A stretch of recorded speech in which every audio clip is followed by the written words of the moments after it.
Hey guys, if you don't know me, I'm Becky with Heritage Herbal Medicine. I'm practicing here in Alexandria, Alabama, and today I'm going to teach you how to make fire cider. And so we're going to talk about what it is, how to make it. We're going to make a batch, and I'm also going to talk to you about Rosemary Gladstar's wonderful fire cider book, which everybody should have if you're going to make fire cider. So some of you may be wondering what is fire cider, or maybe you already know what it is, but you're kind of watching some videos trying to get an idea of how to make it. And nothing I'm going to tell you today is remarkable or new information. It's all information that you can find anywhere, but this is my take on it and my way of sharing how I make fire cider. So I hope that at least one person gets something out of it. So Rosemary Gladstar, again, who wrote this book, and all of you probably know that she's a very famous herbalist, very well known. She started fire cider, I think, around 1981, late 70s, early 80s, and she derived her recipe from ideas that she got from many different formulas that contained apple cider vinegar and other plant medicine and herbs that heat the body, that help fight colds, viruses, flus, things like that. So Rosemary's first recipe was just ginger, horseradish, onions, garlic, cayenne peppers, and apple cider vinegar. And that's your basic fire cider recipe. You can do just that, but a lot of people, as you will see when I make mine, when you read the book, when you look up other recipes, a lot of people take that basic fire cider recipe and add to it and build on it, and that's perfectly acceptable. But the basis for fire cider is you want something that is heating up the body. It's going to help the immune response, and it also helps with your gut health. And so this here is a jar of fire cider that has been going for almost 6 weeks, and we're going to strain that today at the end of the video, but you'll see how good that looks, and it smells amazing. So as I said, everybody kind of comes up with their own recipe, and my recipe uses onions, jalapenos, garlic, peppercorns, thyme, rosemary, lemons, ginger roots, turmeric roots, and horseradish. Okay, and so while we're making the fire cider, I'm going to put the ingredients in one at a time. And while I do that, I'm going to talk about the medicinal benefits of each ingredient.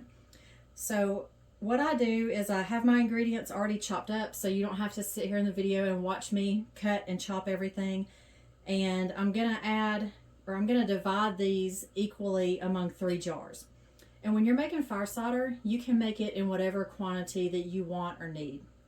And like with any other home remedy for your family or herbal remedy that you're using for your community or for sale, you want to make the amount that you think you're going to need plus a little more. But the great thing about fire cider is that you can buy the ingredients in the store year-round.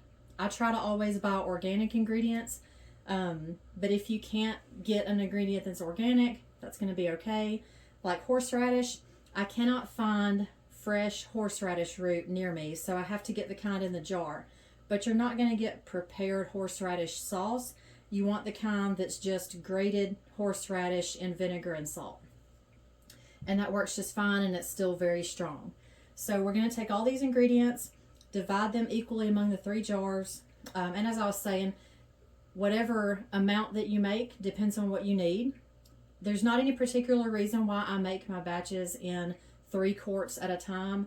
That's just how I made it the first time I made fire cider, and I've kind of been doing it that way ever since. But some people make it by the half-gallon jar, some people make a gallon jug at a time, totally up to you. You'll just need to adjust your measurements. And so what I do is I usually get my jar about half or close to half full with the ingredients, and then pour the apple cider vinegar on top. So to get started, we're going to start with onions. And onions are similar to, but a little milder than garlic in their action. They have sulfur compounds and phytonutrients that are also known to help with cancer prevention and other health benefits. And now I may have a little too much onion chopped right here, which is par for the course with me because I cook with onions a lot and I tend to use sometimes too much onion. So I may use a little less than what I have in the bowl here. We'll just see.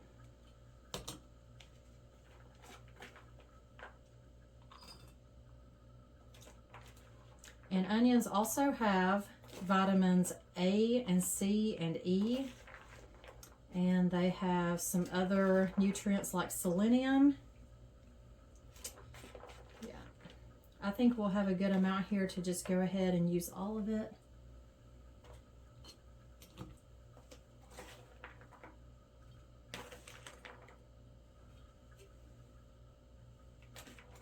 And you may be watching the video and say, oh, those are not evenly distributed. That jar should have more, but that's okay.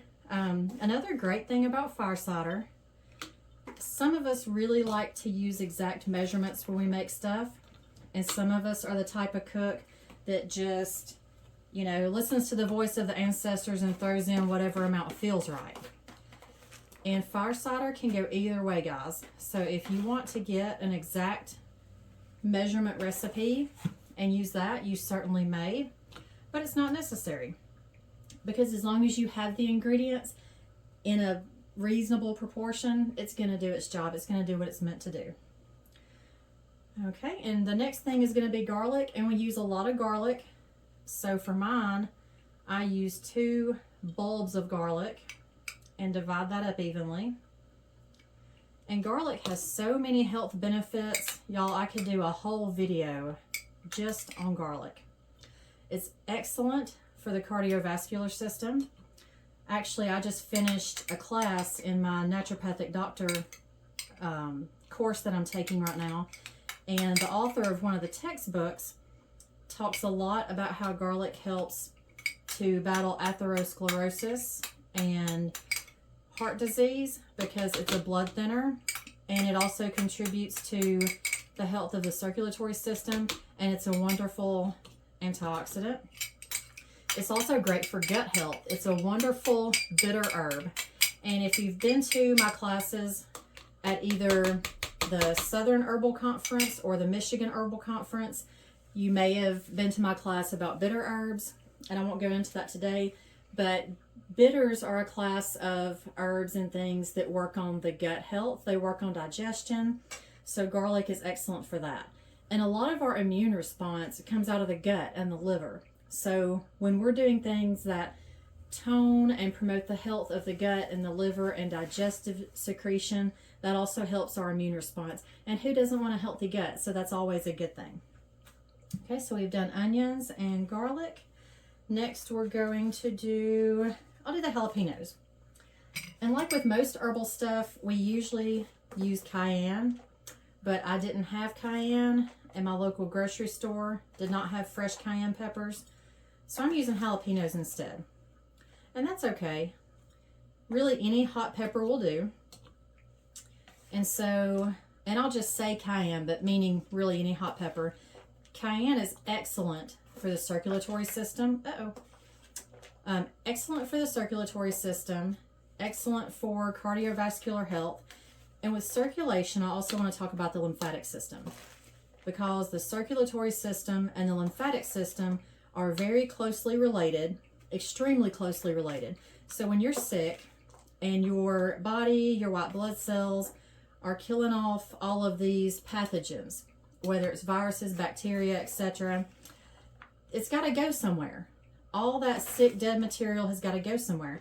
And that's what the lymphatic system, with the help of the circulatory system, does. And a lot of times when we're sick, our bodies are just sluggish. We're not eating well. Our digestion may slow down. Also, if it's wintertime and it's cold, wet, dreary weather, your body just may not be circulating as well as it could. So your lymphatic system is going to slow down, and that's going to slow the response of your body getting rid of all that bad, dead stuff, and it could make it take longer to get over a sickness. So that's going to help with that.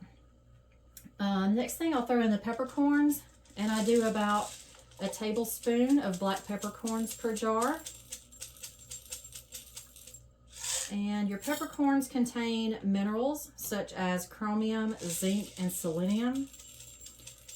And it tastes good. I cook with a lot of black pepper too. I love black pepper. I think I got a little more than 3 tablespoons, so I'll just go ahead and kind of divide that. There you go. Okay. And then next I will do the turmeric. And turmeric is very well known as an anti-inflammatory. It's also good for the digestive system, the liver, gallbladder. It stimulates all that stuff. It also has antibiotic and antifungal properties. It's also high in curcumin, if I'm saying that right, which is a very strong, powerful antioxidant. And that reduces inflammation. So that's why turmeric is very well known as an anti-inflammatory for all sorts of different inflammatory responses. And what it can do, the curcumin in it, it can help to reduce cytokine production. And cytokine is an inflammatory immune thing, which to a degree it can be good, but it's also common in sickness and in inflammatory responses to have too much cytokines, like a cytokine storm. And that can put oxidative stress on the body. Okay. Next, we will do ginger. That smells amazing. And ginger is another one of those, like garlic, that I could talk about for a really long time because it has a lot of good properties. And it's a bitter herb. I actually use it as a tincture in my bitter tonics. I have one called a hot bitters, and that's a digestive aid, you know, talking about the bitter herbs. And it has ginger in it, and ginger has a great flavor, but it's got that spicy kick to it, sort of like horseradish. And it's good for a lot of things, for digestion. It's really good for morning sickness in pregnant women, and it's safe. It's one of those things that you can take and use safely while you're pregnant. It's good for just indigestion, upset stomach. Even if you're not pregnant, for anybody, you can use ginger to help with upset tummies and things like that. It's great for little kids if you can get them to take it. And it also is an immune enhancer. And because of its spicy qualities, it helps to heat up the body. And so one of the things, and obviously there are going to be times when you don't want somebody's body to get too hot when they're sick, like small children, elderly people, people with a weak constitution. But if you're strong and healthy enough, a little bit of a fever or a little bit of heating up your body when you're sick can be a very good thing. And so going back to if it's wintertime, it's cold, you feel like you're just freezing and you can't get warm, and then you're sick on top of that, warming foods and herbs like ginger, turmeric, garlic, those are going to be great to heat your body up from the inside out and help get everything flowing and help that immune response. So ginger is one of those good, hot, warming herbs. Okay, and then we're going to throw in the horseradish. I forgot this in my last batch, so I'm going to make sure to do it this time. And I'm going to put just a big old spoonful like that. And I feel like horseradish is one of those things that you either love it or you hate it. But its medicinal uses are very similar to ginger. It's a digestive stimulant. It aids your metabolism. Very good for colds, flu, chest, sinus congestion.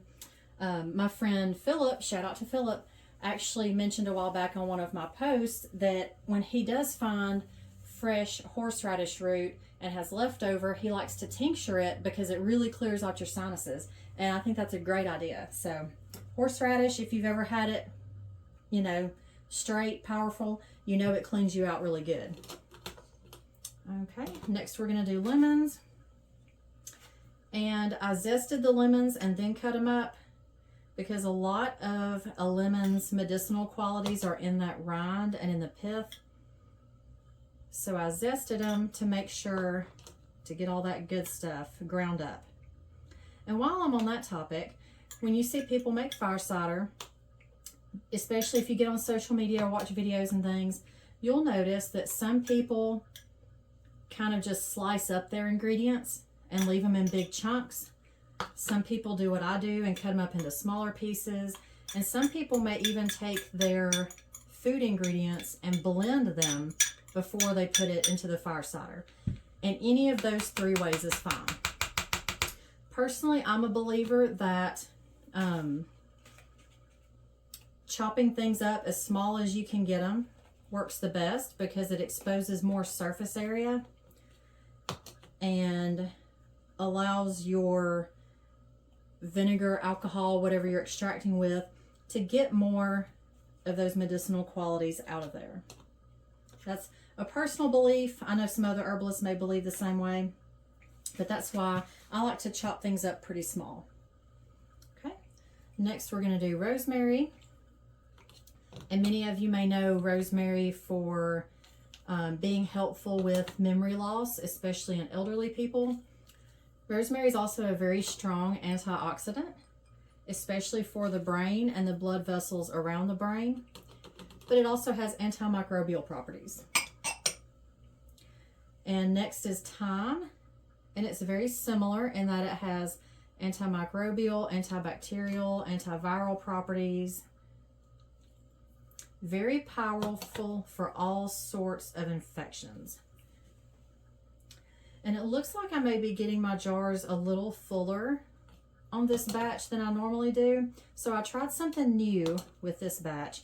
I normally zest my lemons and then extract the juice, but I wanted to try this time slicing them instead of juicing them, and I think that's adding a little more volume. But hey, that's the great thing about fire cider. We're experimenting, right? But thyme is one of the ingredients in my teacher Daryl Patton's sinus formula. He has a 4-ingredient sinus formula that you do as capsules, and it really clears out your sinus stuff, helps to act like a broom and sweep that infection out, and thyme is one of the main ingredients in it. And boy, it works. Sometimes a little too much because you'll just start draining. Okay, so let me check my list and make sure we've got everything. Onions, jalapenos, garlic, peppercorns, thyme, rosemary, lemons, ginger roots, turmeric, horseradish. All right, next is the apple cider vinegar. And we're just going to treat it like a maceration tincture and pour this on and cover it up, fill the jar up. And so apple cider vinegar has medicinal properties of its own. You've probably heard that a lot of people use it as like a digestive tonic or a weight loss tonic, mixing it with other things like honey, pepper, and things like that, and it's really good for that. And hopefully I brought enough vinegar. I think I did. So apple cider vinegar can be good for GI issues, heartburn, indigestion. In some people, it can make heartburn or indigestion worse. So when we get into taking fire cider, I'll go ahead and mention this though, you don't want to take apple cider vinegar on an empty stomach. At least I don't, because it gives me a little bit of a heartburn there for a little bit. Yep, I'm going to have to go back to the house and get some more apple cider vinegar and add to that third jar. So that's okay. Okay, so I had to go get my lids. Next, we're going to put the lids on, but with canning jar lids, they're metal, and when the apple cider vinegar comes in contact with this metal, it'll cause corrosion. So what you do is put just a small piece of either wax paper or parchment paper on top of the jar between the lid and the liquid. So I'm just going to cut those right quick. And you don't have to do anything like cloth or cheesecloth with these because it's not like a fermentation. The vinegar fermentation has already done its thing. This is just a maceration. So there's no need to burp it, no need for it to breathe. Okay. I'll do wax paper on a couple of them, and then I'll do parchment paper on one to show you. But it's basically just that. And you put that on there. And then you can tighten the lid down. And there's no need to crank it down super tight, just like when you're canning, you know, finger tight. Put it on there. Sometimes it crumples up on you.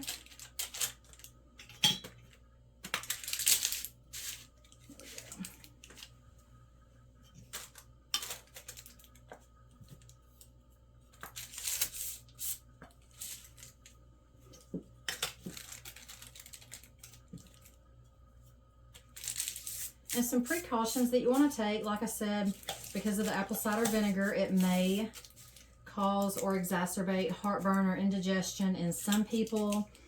It's not advised for you to take this if you have stomach ulcers, because it can certainly irritate that, because it's an acid, and acid and ulcers don't mix.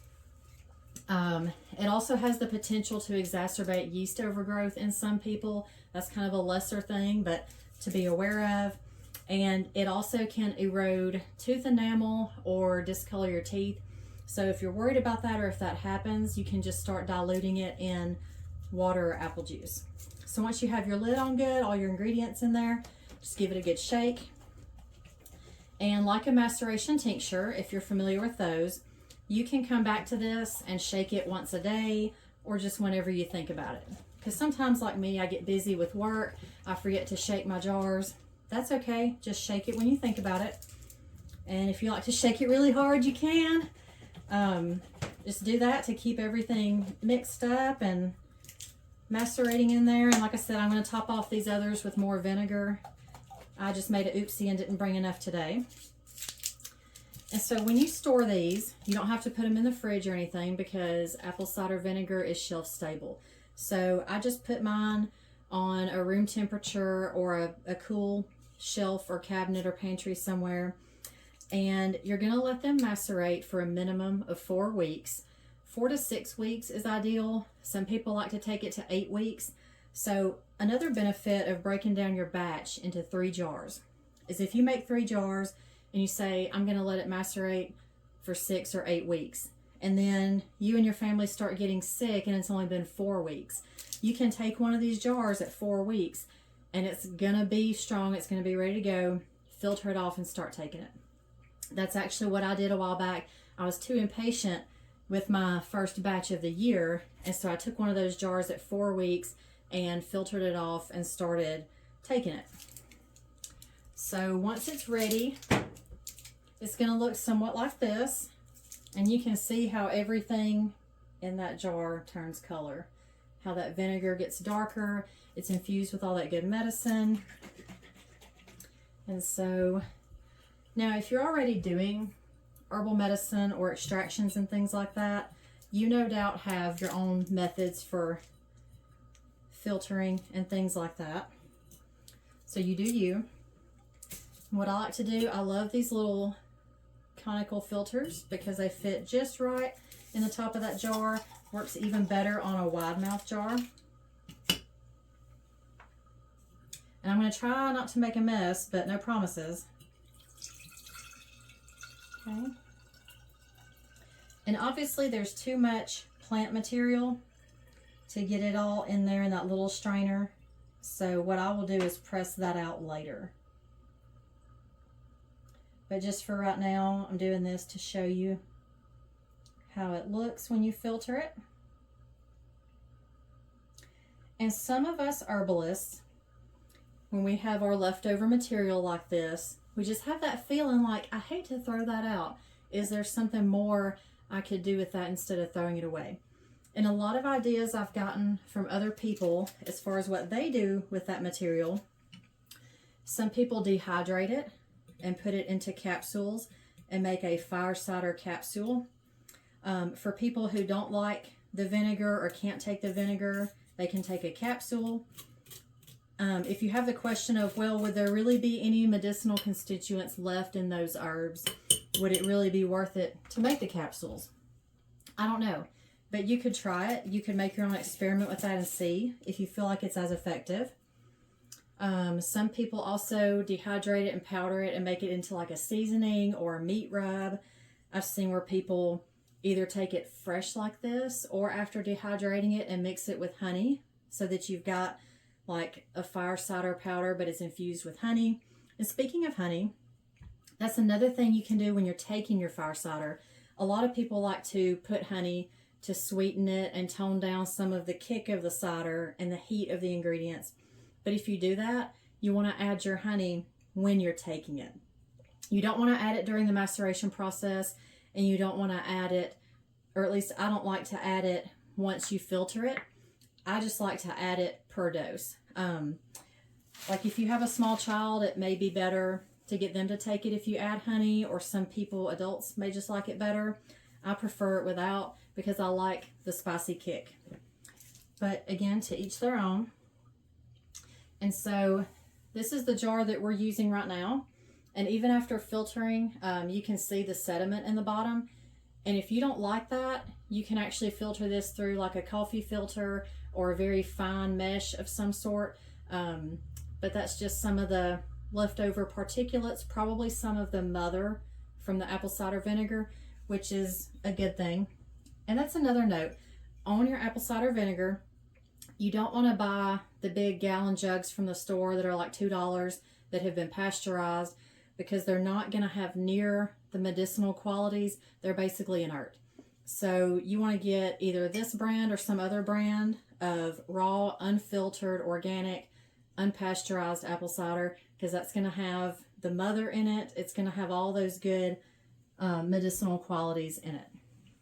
And so for the dosage, what most of us do is a shot glass per day, and you can do that more than once a day if you're getting sick, or if people in your household are getting sick and you really want to get that extra immune boost.